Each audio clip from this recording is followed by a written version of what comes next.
Alright, this is how the fish room's looking so far. Starting off up here, we have 3 bumblebee platies.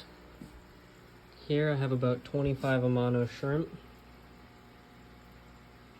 And here I have 4 thread fins.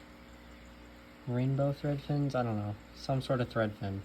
But they're just finally getting their color, which is hot, like pinkish red on the tail with like a bluish body. And then down here we have the single Lepisto. The male just died yesterday, but she is beautiful.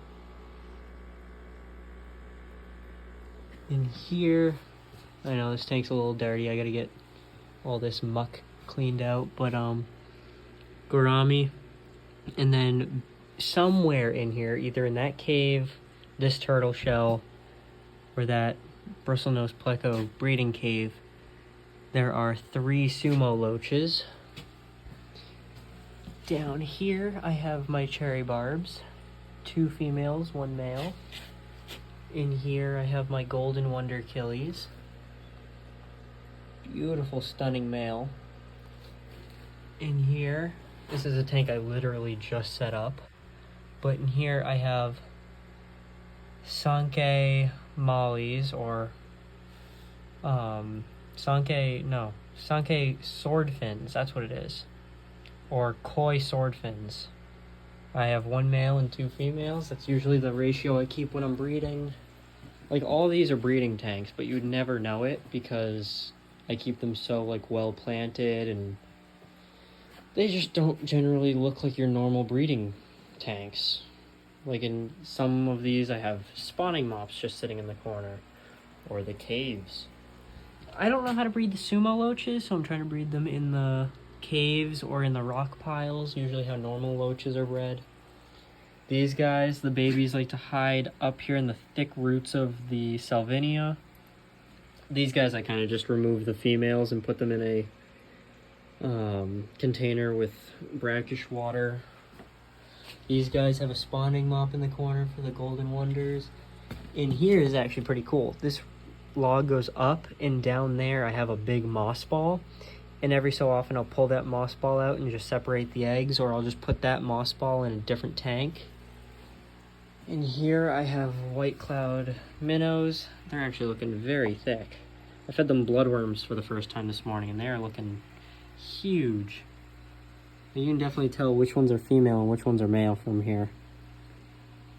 But yeah, like this, like normal tank, normal aquascape, and then right here, a spawning mop sitting at the bottom. And then I have the Amazon swords in here, which you're probably wondering, what are those for?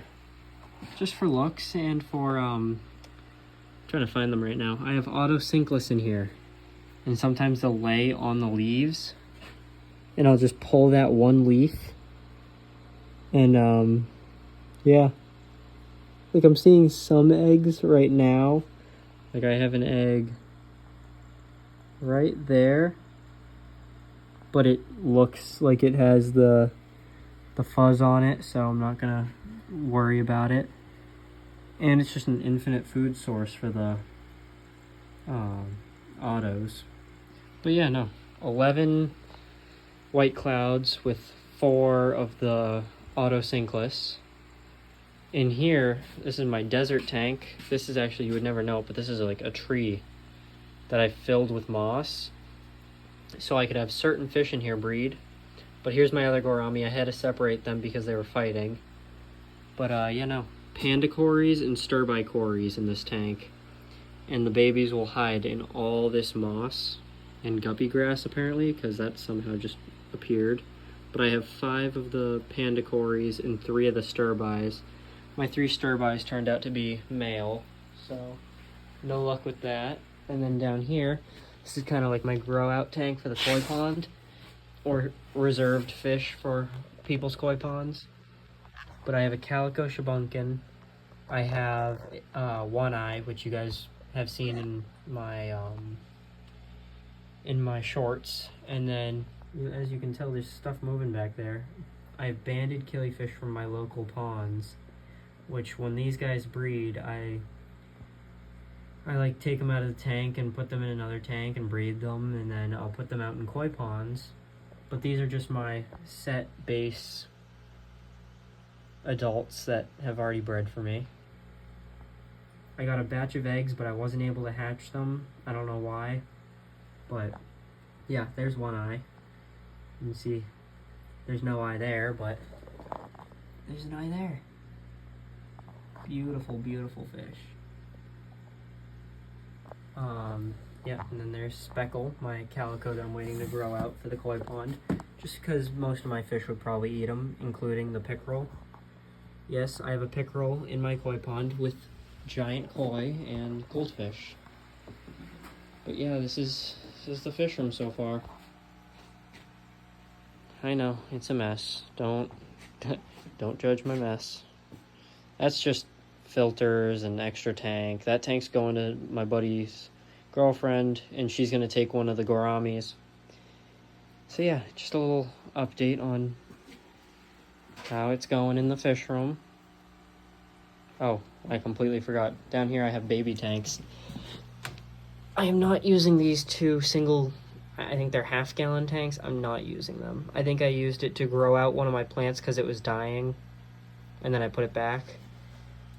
These are both my baby tanks. This is for like the small babies, and this is for the bigger guys. But I think it's 5 red wag platies in here because I've sold the rest, and then I think it's 3 or 4 zebra danios, longfin, and I've just sold the others.